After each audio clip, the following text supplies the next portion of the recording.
A terra-salto é o pouso seguido de saque, uma nova palavra que acaba de ser desbloqueada no Ceará. Este é o Visão Libertária, sua fonte de informações descentralizadas e distribuídas. Ajude a propagar as ideias de liberdade. Deixe o seu like e compartilhe com seus amigos. Um artigo seu pode virar vídeo aqui também, sabia? Este artigo foi escrito por Doutora Pedeuta, revisado e narrado por Gordinho Caipira.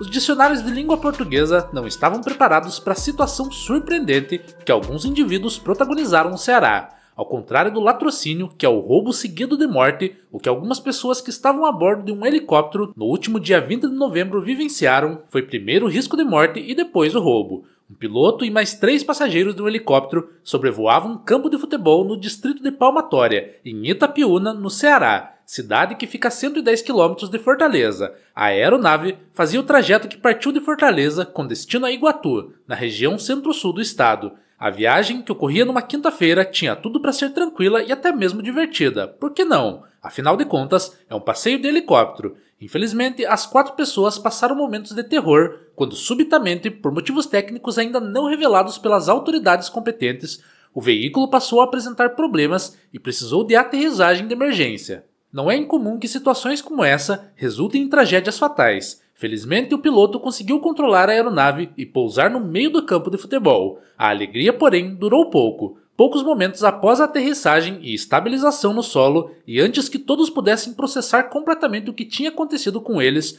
um grupo de criminosos, se aproveitando do momento de fragilidade da situação, aproximaram-se do helicóptero e inauguraram a modalidade a terra-salto, pouso seguido de saque. Eles rapidamente levaram os pertences de todos a bordo e fugiram em uma motocicleta. Sim, os 2 homens em uma moto estão assaltando até mesmo helicópteros. A que ponto chegamos? Por sorte, os policiais, ao serem acionados, agiram rápido e conseguiram reaver os objetos pessoais e também a motocicleta usada na fuga, algo que não ocorre na imensa maioria dos roubos no Brasil. A identidade dos que estavam a bordo não foi revelada, mas provavelmente quem faz um voo de cerca de 350 km de helicóptero não é um membro das classes mais baixas da população. No fim das contas, talvez não tenha sido por sorte que a polícia agiu de imediato e conseguiu reaver os pertences. Nunca saberemos. O fato é que com uma população de 17.841 pessoas no último censo de 2022 do IBGE, Itapiúna tinha tudo para ser uma cidade pacata do interior do Ceará.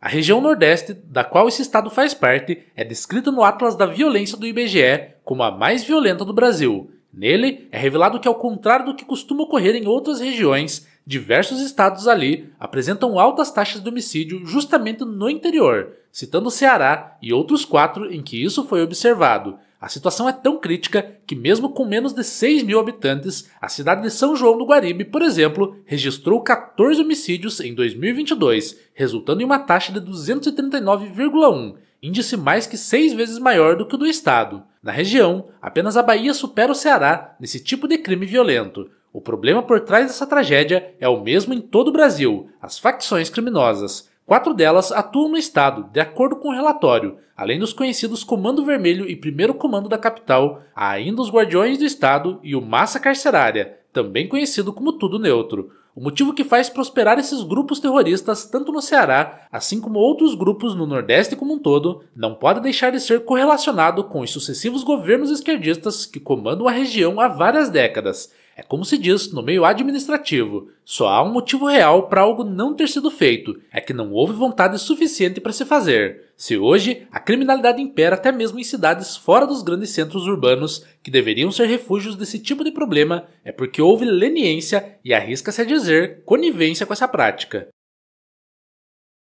De fato, para os libertários, o problema vai além. Quando o Estado é imposto sobre as pessoas, em lugar de ser uma relação de livre escolha do indivíduo, os incentivos dificilmente levam à melhoria das questões que realmente importam para o cidadão. Quando uma relação é abusiva e mantida com base na violência contra pessoas pacíficas, não há interesse em atender nenhuma reivindicação.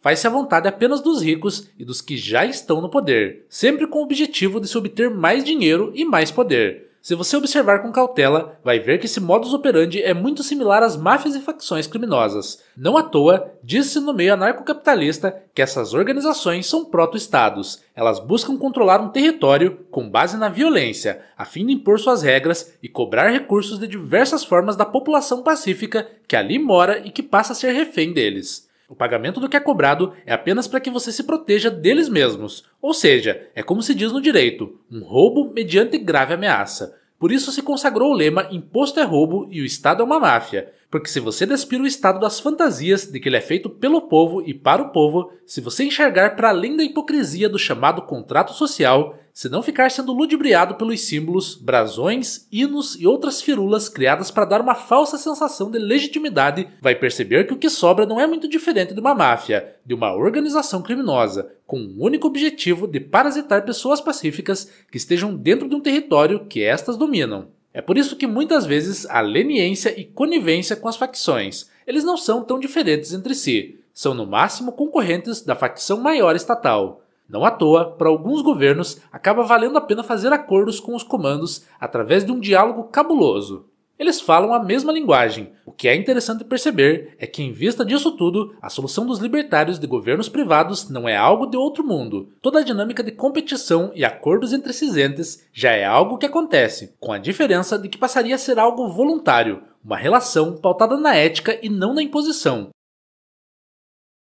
Perceba também que toda crítica que se faz a esse modelo, como a de que se tornaria uma competição de máfias numa terra em que a lei não funciona para os ricos e poderosos, na verdade é algo que acontece justamente hoje, no modelo que vigora atualmente. Governos privados serão um avanço civilizatório, uma democracia 2.0, se você preferir chamar assim. Em um mundo com polarização crescente, em que todas as pessoas vivem em bolhas, ter um governo imposto pela violência, no qual de 4 em 4 anos as pessoas brigam para ter 50% mais um dos votos para poder oprimir outros 50% menos um, é simplesmente uma insanidade. Nem as pessoas nesses 50% concordam umas com as outras, elas só estão escolhendo o que elas pensam ser o mal menor. Isso pode ter funcionado até alguns anos atrás, mas não funciona mais na era da informação descentralizada e distribuída. Precisamos defender um modelo melhor, mais ético, mais justo e que realmente atenda às necessidades das pessoas. Da forma que funciona hoje, os incentivos são para que os piores prosperem. Os mais mentirosos, os mais corruptos, mais violentos, são quem tem a vantagem no sistema atual. E é por isso que situações cada vez mais esdrúxulas, como essa do aterra-assalto, continuam a acontecer. Ficamos reféns dos criminosos e eles vão ser cada vez mais ousados em tomar o que querem para si. Mas e aí? Qual o próximo absurdo a acontecer? Qual a nova modalidade de golpe ou de assalto surgirá amanhã? Você arriscaria dizer? Se sim, qual o nome você daria? O aterra-assalto, pouso seguido de saque, foi batizado primeiro aqui no Visão Libertária. Obrigado pela audiência. Este é um canal colaborativo. Participe você também. Cadastre-se agora mesmo em nosso site visãolibertaria.com e envie os seus artigos por lá. Os colaboradores recebem recompensas em Bitcoin. Inscreva-se no canal e clique no botão da campainha para ser avisado de novos vídeos. Até a próxima!